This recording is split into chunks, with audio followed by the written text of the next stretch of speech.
안녕하세요. 하이닥이 간다 아나운서 박은보입니다. 오늘은 술을 마시지 않아도 지방간이 생길 수 있다고 하는데요. 비알코올성 지방간에 대해서 이야기 나눠보겠습니다. 서울 W내과 이근숙 원장과 함께합니다. 원장님 안녕하세요. 안녕하세요.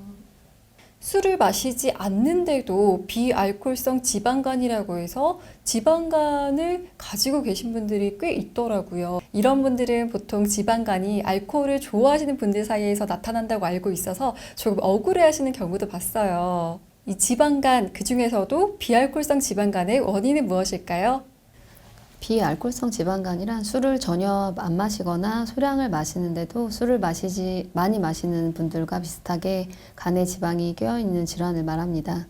비만이나 당뇨, 고지혈증을 가진 사람들에서 비알코올성 지방간을 같이 동반하는 경우가 많은데요. 그 외에도 여러 가지 약물, 여성 호르몬제나 스테로이드를 포함한 약제를 오래 복용해도 비알코올성 지방간이 올 수 있습니다.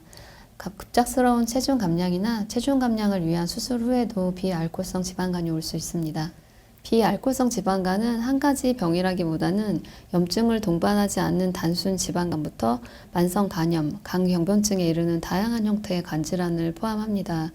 단순히 지방만 끼어있고 간세포 손상이 없는 가벼운 지방간, 간세포 손상이 심하고 지속되는 지방간염, 심지어는 복수나 황달 등이 동반되는 간경변증까지 병의 정도가 매우 다양합니다. 비알코올성 지방간의 유병률은 일반인에서는 10에서 24%, 비만인에서는 58에서 74%까지 보고되고 있습니다. 대부분의 비알코올성 지방간은 가벼운 병이지만 심한 지방간 환자 4명 중 1명은 치료를 하지 않고 방치되었을 경우에는 서서히 시간이 지남에 따라서 심각한 간질환인 간경변증이 생기기도 합니다. 따라서 지방간은 있어도 별 문제 안이하게 생각하지 마시고 적극적으로 관리하고 노력해야 합니다. 네, 그러면 이 비알코올성 지방간과 또 알코올성 지방간은 치료 방법도 차이가 있을까요? 네, 비알코올성 지방간은 우선 지방간과 관련된 인자들을 교정하는 것이 치료 방법입니다. 당뇨병, 비만, 약제 등의 원인을 치료해야 간도 좋아집니다. 알코올성 간질환 치료는 술을 끊는 것이 제일 중요합니다. 특히 알코올에 의한 간 손상 초기 상태인 지방간은 술을 끊으면 정상으로 회복되기 때문에 가능한 빨리 술을 끊는 것이 좋습니다. 금연과 마찬가지로 금주를 시작하기는 쉽지만 지속하기는 어렵습니다. 술을 끊는 데에는 개인의 의지가 중요하지만 가족이나 동료, 의료진의 관심과 협조가 반드시 필요할 것으로 생각됩니다.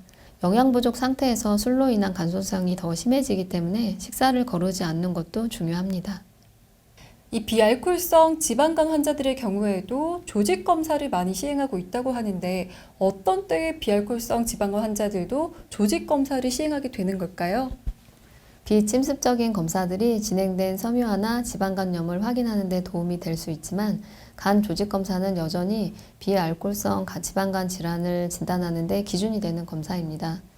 조직 검사는 비알코올성 지방간과 지방간염을 감별하는 것 외에도 간 섬유화의 정도를 평가할 수 있고 예후를 예측하는 데 도움이 될 수 있습니다. 또 이를 통해서 향후 환자의 치료와 관리 계획을 세우는 데 있어서 중요한 정보를 제공합니다. 간 조직 검사는 약물 유발 간염, 윌슨병, 자가면역 간염 등 다른 질환과의 감별에도 도움이 될 수 있습니다. 네, 오늘은 술을 마시지 않아도 지방간이 생기는 비알코올성 지방간에 대해서 이야기 나눠봤습니다. 좋은 말씀 주신 서울 W내과 이근숙 원장님, 오늘 고생 많으셨습니다. 고맙습니다.